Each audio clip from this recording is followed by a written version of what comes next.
All right, moving on to college football. I think after this, we move into some of these bowl games we don't care about. We move into the Jimmy Kimmel Bowl game and the Mattress Furnishings Bowl game and just all the Zaxby's. They're sponsoring a bowl. I don't know if any of that stuff's true except the Jimmy Kimmel. But look, we got plenty of good action for you in championship weekend, including the Who Gives a Damn game of the week, the Pac-12 championship game between Utah and Oregon. You tell me if I'm not looking forward to that. I'm here for tomorrow's action where we see the Big 12 title game, Oklahoma State trying to build on their argument for the college football playoff, noon on ABC. Then you know what it is. The SEC title game on CBS. Cue the music. We got Georgia and Bama ready to get it going. And in the Big 10 title game, the Jim Harbaughs come in against the Kirk Ferences. That's Michigan and Iowa. Drake, those are the three games I'm absolutely psyched for. In the middle one, Georgia, I think Georgia looked like the best team in the country, but I'm hesitant to put too much on that game. And Vegas is too. They're only giving them 6.5. Take it away, Drake. Yeah. So let me. All right. So Conference USA, Western Kentucky versus USTA. 7 p.m. CBS network, the sports network from CBS tonight. Right now. Started 10 minutes ago, evidently. Cool. Pac-12 championship come on tonight at 8. Listen, I'm gonna give the Pac-12 they little flowers because they are a Power 5 team. Listen, this game has no bearing on the playoff championship. No, on the playoff rankings or the race. These two teams are playing personally to see who's going to play in the Rose Bowl. So 8 o'clock on ABC, get you some of that action. I will watch it, even though my partner is a little skeptical about that. The conference, I will be watching that. All right, starting tomorrow's action, coming on at 12 on ABC, we got the Big 12 championship. Oklahoma State, which is a 5.5 point favorite against Baylor on ABC. Listen, here's the deal. Let's go, Baylor. No, I'm just saying. But Oklahoma State, they're playing for a spot. Right now, they're number 5 in the playoff rankings, so they are playing for something. If chaos assumes in front of them and they are the Big 12 champs, they're in. All they need is for like Alabama to lose or Cincinnati to lose or something along that line, and they're in there like swimwear. So I think that game has some intriguing points because Baylor being the surprise guys, even though, yes, I understand Matt Rule was there and he had a good thing going, but with Dave Aranda coming from LSU, he has really got these guys off the mat, really got them playing well. They already beat Oklahoma. Now they can, I think they lost to Oklahoma State already. So they get a chance to they get back with Oklahoma State. So that's probably the biggest story out of that. We got the MAC championship. I'm not going through that. We also got the Mountain West championship. I'm not going through that either. Sorry, folks. If you tune in and listen to those, I'm sorry, but we ain't doing that. The Sun Belt championship out here, we ain't doing that either. Coming down to the 4 o'clock window, the AAC championship. We got Cincinnati, a 10.5 point favorite versus Houston. Now, people, we know Cincinnati is thick off into the playoff race. They're number 4 right now. They got looking to have a good chance to get in, but they got a pretty high Houston Cougar team in front of them. Look, this team only lost one game.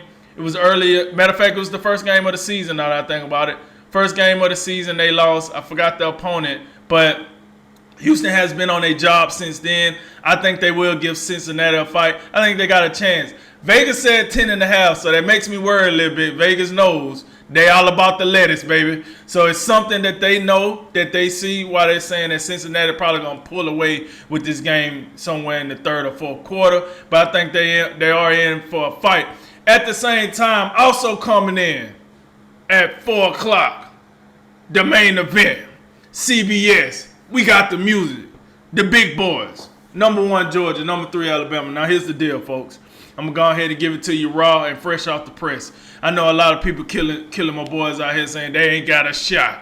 That offensive line is soft. Bryce Young get confused.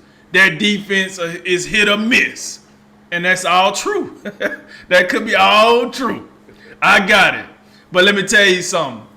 this is why we play the games. And this game will be played, and I do have my boys winning this. I don't give a damn about Vegas saying Georgia's a 6.5 favorite. I don't give a rat's. You know why? Because they said Bama was a 20-point favorite against Auburn. You see how that turned out. So it is what it is. That's why we play the game. So I think my boys, as long as they go in here, Bryce, this all that needs to happen.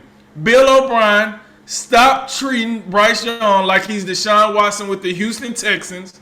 Let him go in there, play fast, where he ain't got to keep making all these calls at the line of scrimmage.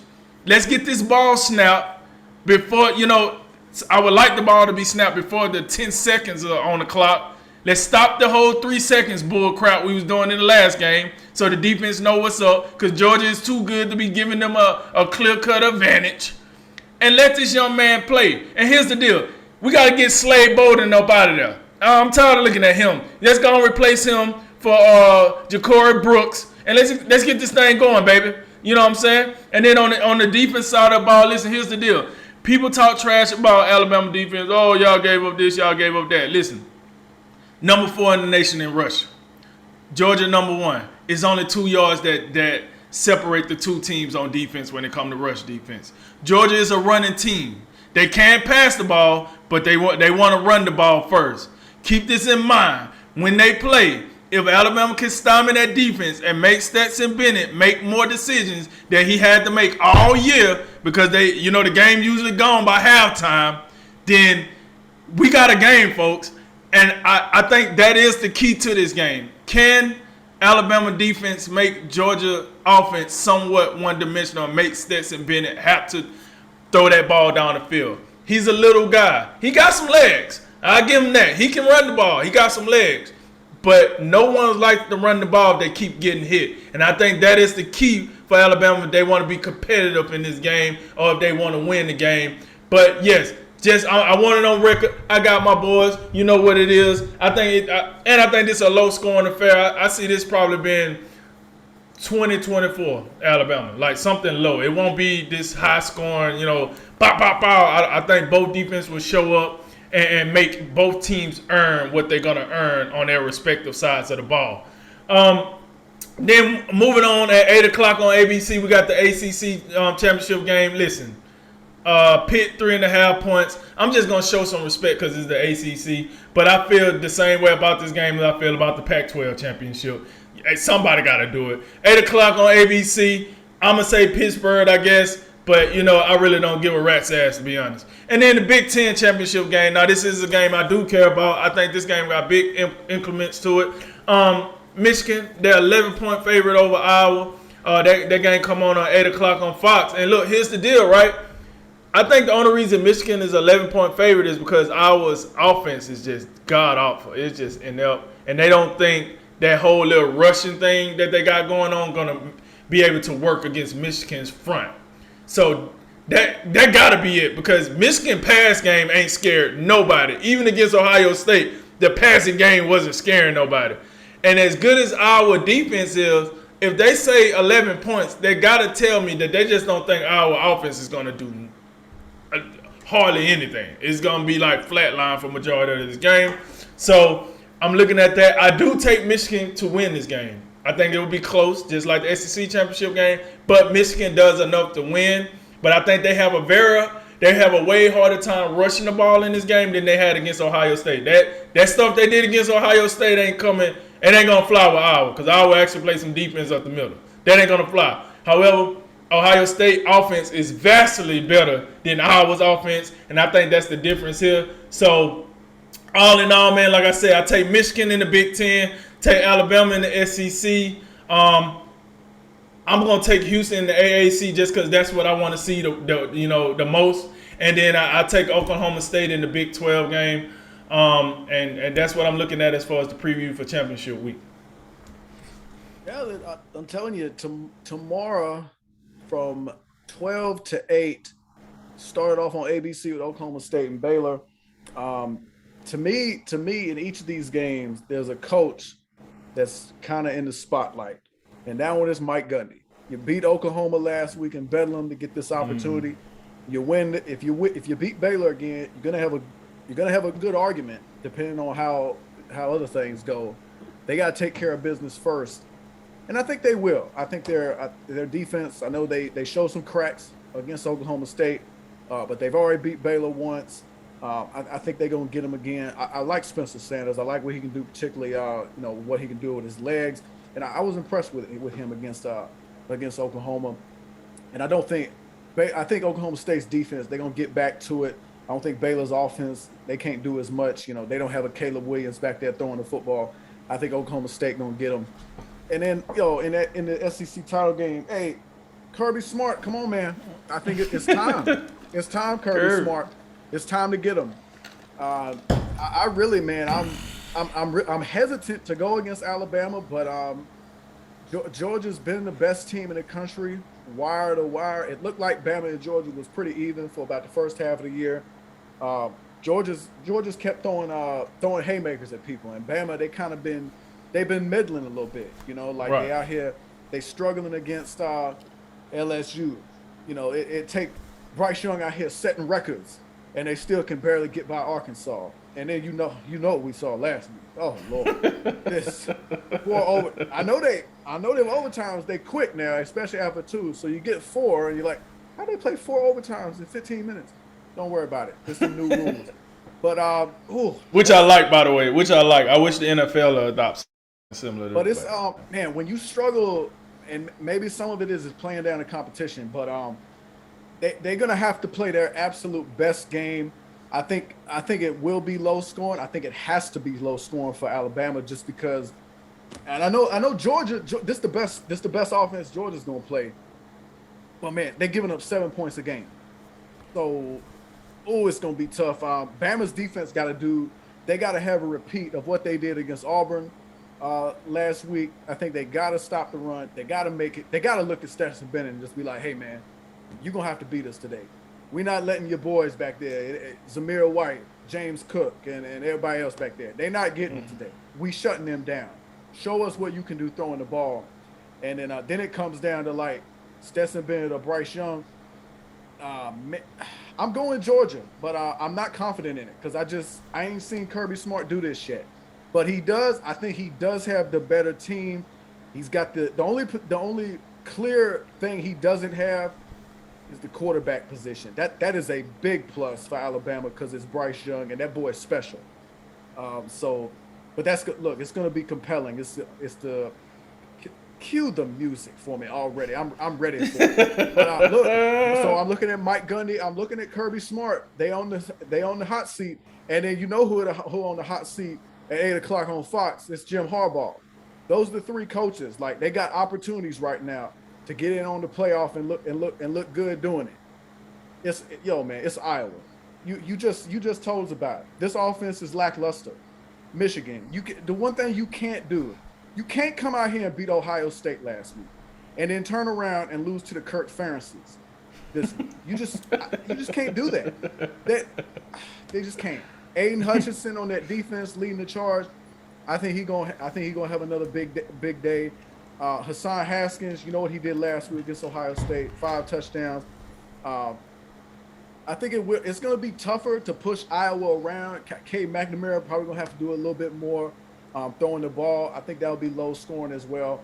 But I'm going Michigan. I think it's chalk in those 3 games, and those are the 3. I will say the AAC. I got some interest in that one because it's Cincinnati, and I think Cincinnati they're going to finish the deal. They'll go undefeated. But I want to tell you, I want to get into just a little bit of this playoff talk because I'm looking at 6 teams who have a shot right now. Conceivably, it would have to take some real chaos for it to open up any further.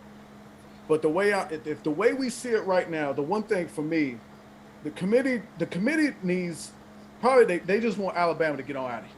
Like, don't make us do this because look, if Alabama wins, then Georgia's still going because Georgia's still going to go because they've been the best team in the country all year. They play in the SEC. A loss to Alabama ain't going to hurt them. So if Alabama wins, then you got a situation, well, what if Michigan wins? If Michigan wins, they're going to be in. So it would come down to an undefeated Cincinnati and a 1-loss Oklahoma State, assuming everybody wins in this scenario. And that's going to be tough, man. Like, it's gonna be Listen. hard. Because, Wait, nah, hold on. Let me go ahead and pump the brakes right quick. I'm sorry to cut you off, but I just want to know why would that be so hard? Why is Cincinnati, if they're undefeated and a one-loss Oklahoma State, why is that hard? I just want to know because I feel like if you're talking about, let's say you were talking about Cincinnati and a one-loss Michigan, or Cincinnati and a one-loss Alabama, or one-loss Georgia, that ain't a hard decision. You would take all three of those teams over Cincinnati, correct? So now I want to know why is it so hard? Because people want to tell me Oklahoma deserves to be in over Alabama. Why would undefeated Cincinnati have such a hard argument against a one-loss Oklahoma State? are you telling me that it's an easy just throw Oklahoma State in scenario? I think it should be that way, but it's a reason why it's not that way, and that's what I'm trying to get at. Well, I'm not sure. Well, Cincinnati's been ahead of Oklahoma this entire way, Right. and especially if they come out, I think it's going to be hard. And look, it's a doomsday scenario because that's why I say the committee, they want Alabama to lose, or they want they want one of these teams to go down to make it a little bit easier for them. And if it comes down to Cincinnati and Oklahoma State, Cincinnati they've been in the top four. They haven't been in the top four of the college football playoff rankings the entire time, but they've been in front of Oklahoma State the whole time. They've won all their games. They got a win. They got a signature win against Notre Dame. I just don't know, like, what else can you do? Like, how? I mean, I get like the argument, like I think they needed more style points to make it convincing. But if they come out and they put Houston, they beat them like 38-10, or they put a hammer to them, I would have a hard time. I would really struggle with rewarding a one-loss Big 12 title team because I don't think a whole lot of the Big 12. And here's the point I tell you. If I put Oklahoma State, and I think it's different than all the other teams. I think Michigan, Bama, Georgia, if you put them on the field against Cincinnati, I think Cincinnati, they're not going to beat any of them. I don't know about that. I don't know about that against Oklahoma State. Ooh, okay. I don't know about that one. And I think just from what I've seen from both of those teams, and it's the same thing. Like, what about if you put Cincinnati's got to win against Oklahoma State? Notre Dame. You put Notre Dame and Oklahoma State. Is Oklahoma State that much better than Notre Dame? I don't know. I just think that's a hard call because if Cincinnati can't get in now with what they've done, then I think the Group of Five thing is kind of over, and it might be over anyway because we've got a lot of the AAC teams are moving to the Big 12. That's where the Group of Five juice is. So this is going to be moot probably after this season, and especially with all the expansion, you might have somebody just get in just because we just come on in here, man. We'll make it like the NCAA men's basketball tournament and the women's. They like that too. But that's a hard call for me, man. That is a hard call. But also think about this. What if Bama? This is doomsday the opposite way. What if Bama, Michigan, and Oklahoma State? What if all these teams lose? And if you have too many of these teams lose, then Notre Dame's going to slide in, and then you might have a two-loss team get in, and that's where like the committee don't want they want to hit this right in the middle, get Alabama out of here, and then it'll be Michigan, Georgia, Cincinnati, Oklahoma State. That's probably the easiest thing for the committee. If one more team lost, then they can just slide Notre Dame in, but if Michigan and Oklahoma State and Cincinnati, a lot of these teams start losing, then you might have a case like, God, now we got to pull up the two-loss resumes and see who we're going to slide in here. I really hope we don't see it. I hope some of these teams come out here and take care of business, make it easy. And sorry, not sorry. Pac-12, ACC, do not care. You know what? How about ABC? ABC got 3 of the Power 5 championship games, and they still look like losers out here. The primetime ABC game is the Pac-12 game, and I'm sorry, that ACC game tomorrow night, God, I could care less about it. They playing at the same time in Michigan as Michigan and Iowa. Please, I want to see the ratings after that one. Fox should be crushing ABC in them ratings. There is no way that Pittsburgh and Wake Forest Wake Forest. Remember, people were trying, oh, Wake Forest going to the playoff. No, they're not. Thank you, North Carolina and Clemson, for getting them the hell out of here. Man, Fox get one of these games. CBS get one of them games. Thank God ABC got the Big 12 title game. They get some ratings tomorrow at noon. But I just want to get a little of the playoff talk because I think if Bama wins tomorrow, that's gonna put a wrench into this. And Cincinnati, Oklahoma State, it's gonna be interesting how they stack up. No, I think it was smart that you slid that in because Sunday will be the selection show. So you have championship, week Saturday, Sunday they do the selection show to let us know who's gonna play where and such and such. So I think, I'm glad you brought that up.